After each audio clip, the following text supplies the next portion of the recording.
we're going to be looking at a budget red dot from CVLIFE. It's a 1x optic. Let's go ahead and get it unboxed and see how it looks.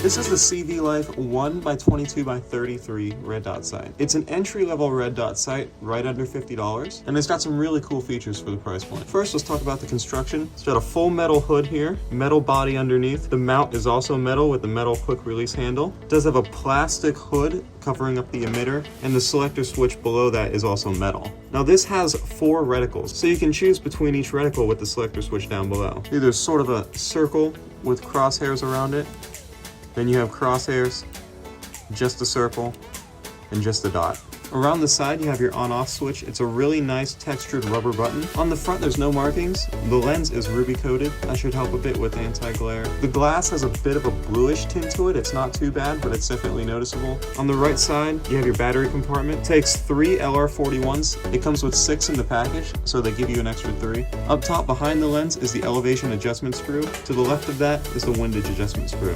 To use it, you can just press the switch on the side.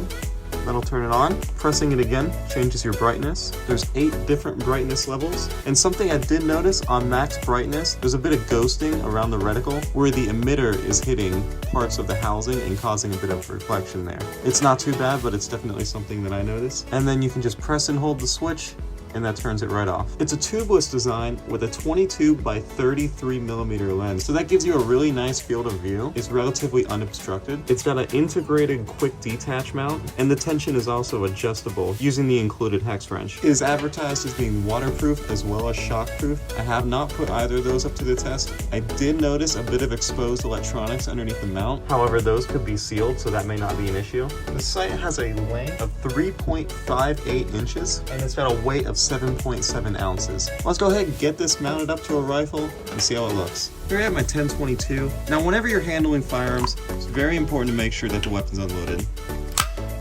And now it's clear. Let's get this guy mounted. Flip your QD lever. Pop it on top. And tighten it up. It's as easy as that. On the rifle, it looks pretty nice. Sight picture is really good with it. It's got the right amount of rise. It should be an absolute co-witness on an AR-15 with iron sights. You have really easy access to the selector switch on the back for your reticle. And that QD mount makes it really easy to put on and off. I really like how that's built in. The button on the side, super easy to press. And overall, it feels like a pretty decent optic. I don't have any rounds through this. Obviously, the 22 is not going to do any damage to it. It is rated to be shockproof and survive higher recoiling rifles, although I have not tested that yet. I am planning on doing a second video sometime in the future where I take this thing to a range and see how accurate it is, and maybe do some durability testing on it as well. However, overall, my first impressions are pretty high. For under $50, it seems to be built pretty well. It reminds me a lot of a Sightmark optic, and those optics are around $80, $90, $100, so you're getting a good deal. The only things that concern me a tiny bit are those exposed electronics underneath, as well as this plastic cover for the emitter. If that takes a drop right on that cover, if that would hit a rock or concrete, I'm not sure that would survive. Other than that, everything looks pretty good. So anyway guys, if you enjoyed the video,